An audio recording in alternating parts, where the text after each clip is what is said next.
Hi, this is Jamey with Stillmeyer Games, and since today is the release day for one of our new products, then today's video is going to focus on my favorite game mechanism in Euphoria, Ignorance is Bliss.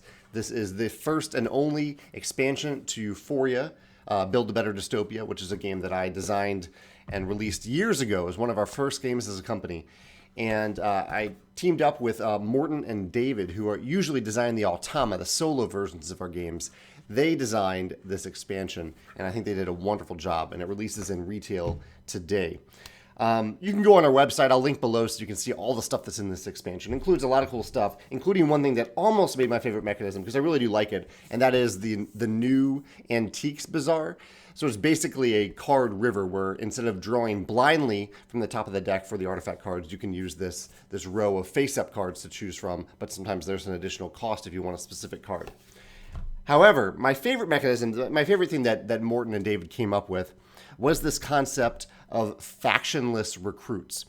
In Euphoria, if you haven't played it, there are all these different factions in the game. So you have all these different recruits. Each one is associated with a different faction, and usually their ability is each one of these is a unique ability. Their ability is thematically tied to their faction, and it's tied to an element on the Euphoria board called the allegiance track.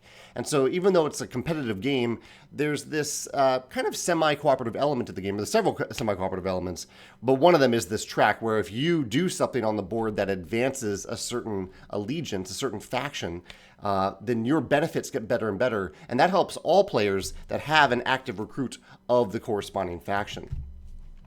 But while they were designing Ignorance is Bliss, Morton and David came up with a few recruits that were really fun, but they were just too powerful to associate with a faction, too powerful to have the faction benefit, the allegiance track benefit, and their own individual benefit. And so they decided to not give them a faction, instead make these factionless recruits. They have no faction connection in the game, so they don't benefit from the allegiance track, but they have a very powerful ability on them.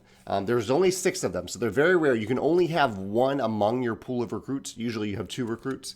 And they're just fun. And so I just love the idea. I'll read out one random one to you. This one is, let's see. I was looking at one that just seemed awesome that I want to play with. Yeah, Dava the Shredder. Here's Dava the Shredder. It says, whenever you use a tunnel without bumping a worker, there's this bumping mechanism in Euphoria. I'll actually link to that video below. When you use a tunnel without bumping a worker, you do not pay the tunnel cost.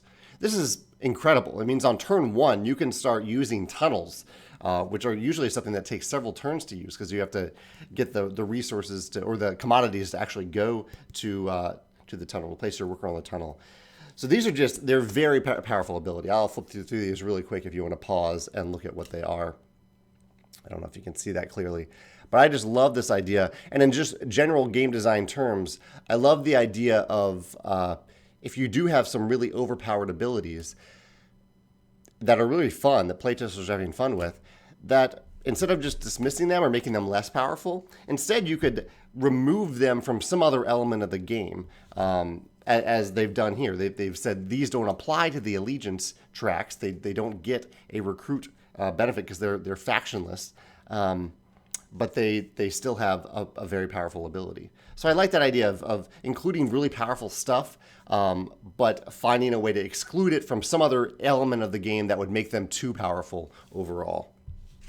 So that's my favorite new mechanism in Euphoria, Ignorance is Bliss. If you have a different favorite mechanism in it, I'd love to hear about that in the comments. Or if you can think about another game that has something that's really powerful, almost overpowered, but the game does something clever to make sure that that element is still balanced with the other asymmetrical elements or abilities or powers in the game. I'd love to hear about that in the comments. And I hope if you are curious about Euphoria, I hope you give it a try. I'd love to hear your thoughts on the game in the comments or in the Euphoria Facebook group. All right, take care. Have a good weekend.